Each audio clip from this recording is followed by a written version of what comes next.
All right, Hillary Clinton promised to put coal miners out of business in 2016, but today, former Vice President Joe Biden has a different message for them. Learn to code. Asked me toward the end of our administration, Joe's going to determine what the jobs of the future are. Anybody who could go down 300 to 3,000 feet in a mine, sure and hell can learn how to program as well. Anybody who can throw coal into a furnace can learn how to program, for God's sake. Well, our next guest has nearly 40 years experience in the coal mining industry and says Biden is selling miners short.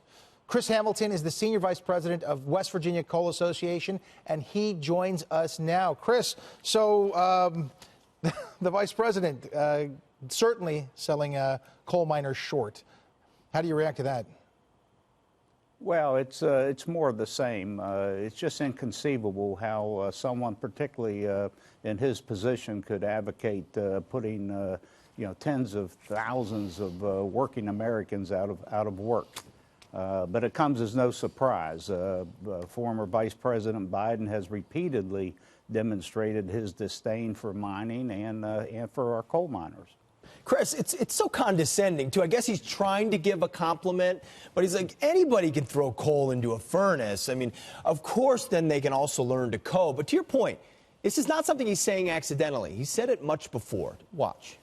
Would there be any place for fossil fuels, including coal and fracking, in a Biden administration? No. No one's going to build another coal burning. We've got to shut the ones down we have. But no one is going to build a new one. As president, would you be willing to sacrifice some of that growth, even knowing potentially that it could displace thousands, maybe hundreds of thousands of blue-collar workers in the interest of transitioning to that greener economy? The answer is yes. He's been consistent here, Chris. He has. He started in July, and again, he's repeated that in September and last week, and again this week. And it's just so unfortunate. But it doesn't come as any surprise. But former Vice President Biden served alongside of President Obama, and along with Secretary Clinton, and I think their views on coal and fossil fuels generally are pretty well established.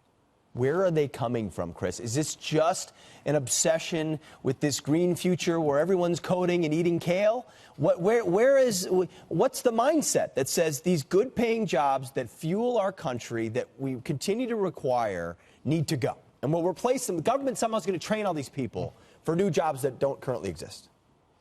Hey, listen, these coal miners absolutely love what they do, and they recognize the importance and value. It's a very honorable profession. Our miners are very highly skilled at what they do. They do it with great pride and sophistication, and they're technologically advanced. Vice President Biden is correct in that regard.